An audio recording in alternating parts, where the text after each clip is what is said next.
And so to get to that community, we need a culture where all learners, whether it's students, teachers, parents, are valued and supportive.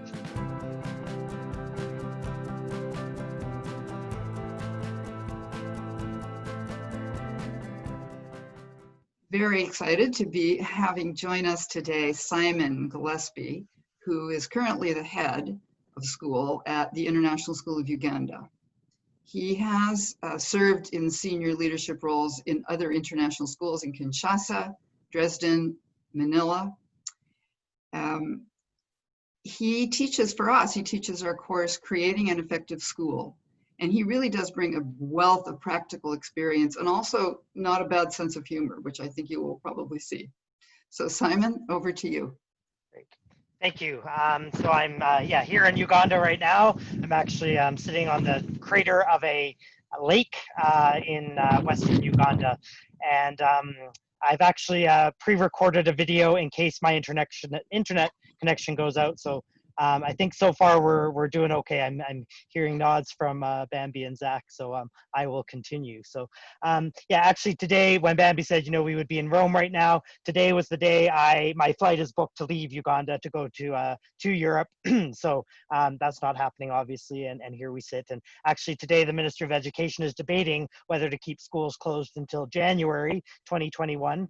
So I'm waiting with wonderful anticipation of that result and the work I'm going to be doing next week with the Ministry of Education to demonstrate how open with social distancing. So I want to talk today about the importance of relationship building, and I'm going to start by sharing two stories with you about my own experiences with some relationship building. And the first was in my first leadership role. I was assistant principal at the time, and I was also teaching full-time. I was a grade 2 teacher and then leading the primary division of the school. And I had a principal who I worked with for 2 years. And in that 2 years, never really had him visit my classroom or have many conversations with. And one day he came to my office and he said he wanted to meet with me and give me some feedback. And I was excited. I thought, great, I'm going to get some feedback. So I sat down all eager and ready to listen. And he said, if you want to earn people's respect, you need to wear a tie. And he went on just to explain a little bit more. I was moving the next year into the principal role. He was leaving the school, but his advice to me was wear a tie. And so I was 27 at the time and kind of, I wish I had a better comeback because I would certainly now than I did then. But it really stood with me because, I had been, working very hard. I had gained a lot of respect from everyone in the community. I'd been promoted to principal, and here I was not wearing a tie. So actually, if you work with me, you'll notice I very rarely wear a tie to this day. Actually, if someone sees me wearing a tie, they know that I have, oh, what's going on today? You have a important meeting. One story about relationships that had a huge impact on me because it just showed me that how something that you disagree with or that kind of feedback can challenge you. The second was in my principalship in Manila. I had been going into every classroom and I'd been writing personalized notes to teachers and really spending time connecting. It was my first year as principal, and it's coming up that my internet connection is unstable. I'm still good? Okay, great. And so I was in my office minding my own business, and Bill walked in, and Bill was this massive PE teacher. He was a weightlifter, and he walked into my office and he said, "Can I meet with you? It's really important." And so he came in, he sat down, I came over and joined him in the kind of comfortable couch area. And he had two pieces of paper in his hand. One was pink and one was a letter that I had written to him. And he thrust the pink one in my face and he said, "Read this." And so I read it, and it was a nice little letter from a principal he had worked with that was giving him some feedback. And it was very nice and warm and friendly. And then he thrust the other one, which was my letter, and he said, "Look at the date on the top of the pink one." And so I looked at the date, and it was sometime in the 90s, 93, 94. And he said, that was the last time someone has given me feedback and taken the time to write me something meaningful that I could connect with. And he got emotional, and he actually, this big guy started crying in my office, and he really appreciated that I had just taken that time to write to him. And what I wrote was not just, hey, Bill, you're great. It was something substantial. It was, I've been in your classroom the last couple of times. I've noticed this and this, and some probing questions, and come and see me sometime and we can connect further, type of thing. And it just was really impactful to me to see how emotional he was, because I was just doing it as part of what I normally did, and trying to connect with people, and didn't realize the emotional impact it did. And from that point on, whenever I met with Bill or we had meetings, we had really open dialogue, and I was able to say critical things to him as well as positive things to him, and he was really open and really wanted that feedback. So it just demonstrated that that real importance of doing that. And I also think just that, we get caught up in emails nowadays, and all of that, and just that actual handwritten piece. If you come to my office now, I'm a pen freak, and so I have a pen box on my desk, so you'd understand why I like writing so much. But anyways, that personal connection is huge.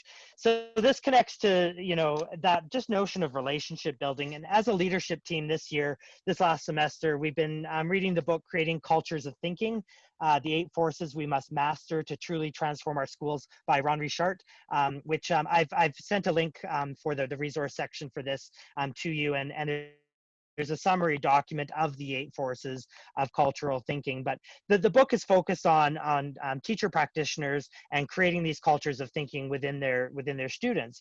But as we've been reading it, we've been having our discussions through the lens of leadership, and looking at how are we creating a culture of thinking, and creating a professional culture, a culture of relationships in our school. And so 3 of the forces in particular that apply to this are the concept of modeling, the concept of interactions, and so that relationship building, and that concept of being intentional with language, and thinking carefully about how you're building those connections. So we know that no significant learning can occur without a significant relationship. And we also, from the book, one of the quotes that I took out is that transformative learning that cultivates the development of the whole person and strives for more than simple of information, is more likely to happen in community than in isolation. And so to get to that community, we need a culture where all learners, whether it's students, teachers, parents, are valued and supportive.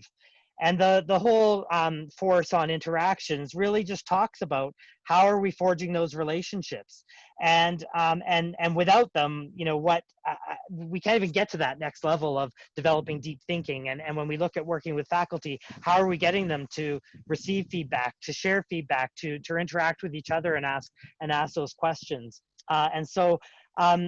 So I look at a few of the practices that we do as a school to help build those relationships and to connect with people. And I shared one with, the concept of working with Bill and finding those personal connections. Another is just, and it's kind of been exemplified this last few months is through our recruitment piece.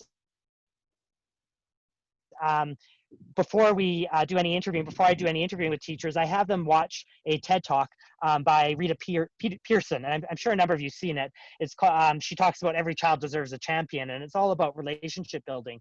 And so in the interview, we talk about this TED Talk, and I ask questions about how they build relationships with students, and through those questions, they see the value we place on relationships and how we commit to wanting to as individuals, both personally and professionally. Then is just that notion now of in this last few months of how we've had to connect in different ways. And so our new teachers, we've been having individual Zoom sessions with them. We've been having group Zoom sessions with them. And these are some things we haven't done in the past because we haven't had the necessity to. But it's been interesting. Even our junior school principal in the last Zoom meeting, he actually commented to all the new teachers that he'd never felt so connected to the new teachers as he did this year, because we normally, we do the interview process, we do some onboarding, but then the bulk of it happens in that new teacher orientation week, which we're looking at modifying this year as well too. So again, just that power of conversation, the power of asking people deep questions to get to know them and to know who they are on their journey. And then just, again, connecting with our teachers, we've started a whole notion of professional learning journeys. So teachers are working on their individual goals, developing projects, developing the professional learning groups to collaborate and work together. And again, that's something that we really connect with, we talk together about, and we build relationships on. But again, it's those small little moments, as I mentioned at the beginning, and connects to the cultures of thinking about how we're being intentional and how we're being intentional with language and the way we're interacting with people. And the principal that told me I needed to wear a tie, that was intentional for him, and it had a huge impact on me in terms of knowing how I wanted to interact with people and what I valued about those interactions, and what tone that sets as a whole community. Just those simple little pieces that we value and we add. And then the second piece with Bill, just that notion of, again, the little things we do have a huge impact, and being really thoughtful about why did I choose to write? Why did I choose that format? Not just putting good job, but having that extensive language in that note that I wrote to him to allow us to build a relationship, which then led to many more fruitful discussions. So so those are my thoughts for today, from atop a crater lake in Uganda. So thank you for listening, and hope there's some value there. We have Ron Richard coming to us in September, and one of the ways I got him here was to say, look, if you come to Uganda, you can go and trek with the gorillas. And so he agreed. We have everything booked, and now we're doing some virtual planning for our time with him in September, unfortunately. But he'll come again in another year or whatever. It's all about being adaptable now. So yeah. Thank you, Bambi. Thank you, Simon. There's so many pieces in here, and we do have some questions coming in. Before I go straight to the questions that we're seeing in the chat, I want to kind of link back to, as I mentioned, when Simon is with us in person, he co-teaches a course called Creating an Effective School. And one of the key modules within that course has to do with the notion of how do principals, how do school leaders shape the culture, the broader culture in their school. And it just occurs to me, Simon, as you're talking, that, many of the points that you're making are everything that you do and say, everything that comes out of your mouth, everything that you write is an opportunity, whether or not you want it to be, to shape the culture in your school. And you're honing in on a couple of those things. So knowing that you teach that section of that course, can you give any other thoughts from that whole broader picture of shaping the culture as a leader in the school? Yeah, definitely. I mean, I think that whole notion of creating a culture is fundamental to what we are doing. And in the course, we look at, doing some kind of culture audits and doing culture walks of your school, and walking around and looking at, what do we see and what do we hear? And as Bambi just said, and as I mentioned, it's what are we doing intentionally to build that culture? And it's little things and it's big. It's how we communicate. It's how we share good news and how we share bad news. And we all know from our schools right now the absolute fundamental basis of communication, and how I sit and I write an email.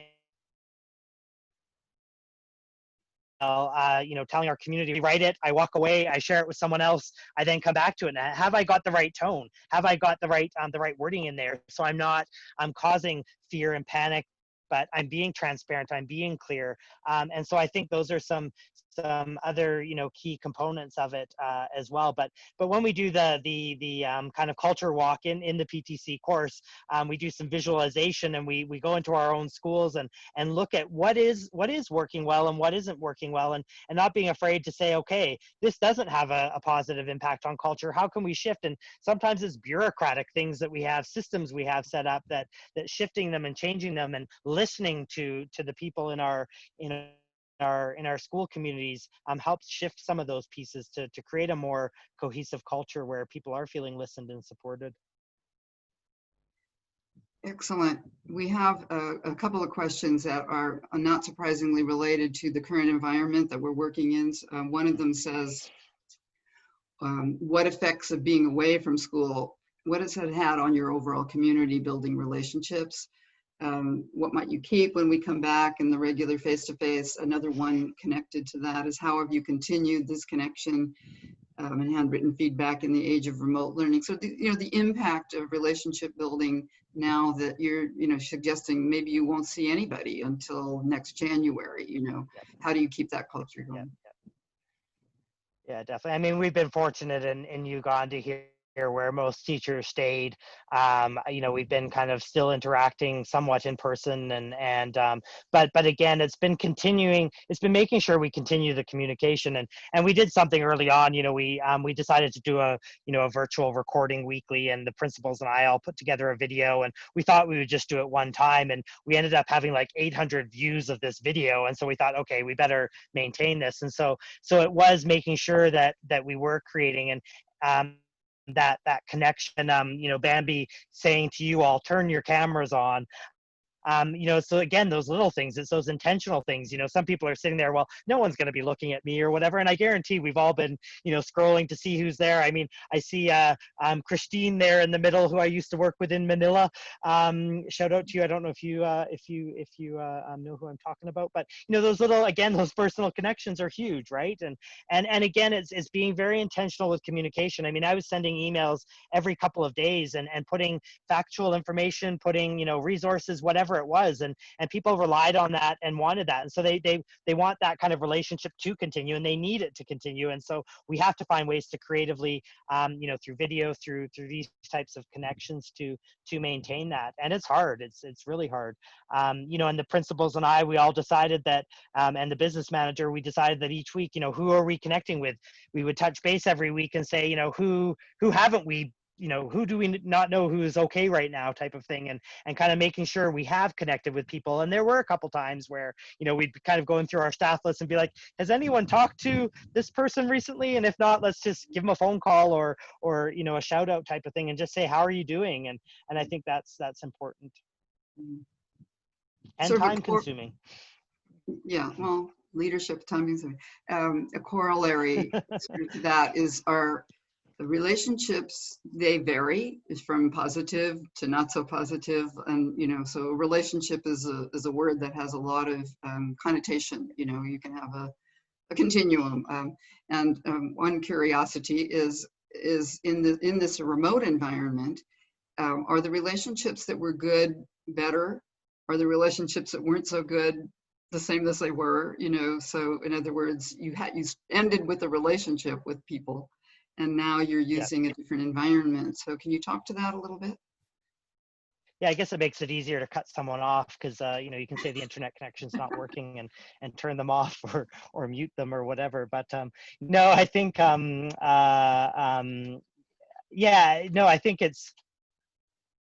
I think sometimes I found the conversations online become more focused sometimes, and so I think in some ways, I think difficult conversations are almost easier to have because there's kind of it's more focused almost. There's an agenda for it and there's a purpose for it, but again, it's making the effort to still try and have that personal and starting with the how are you doing and ending with the how are we moving forward type of thing. But I don't know if I answered that very well, Bambi. Always, Simon. No, really good. I think all of us are, not, I wouldn't say struggling, but when you follow the conversations that are going on around the world, you can see that everybody is struggling with, not struggling, but, trying to deal with this. And it's potentially a new set of tools. Can we use the same tools that we used before to build those relationships? We have to kind of expand that out. Okay, well, we are actually right at the end of our time now. Simon, thank you very much. Thank you.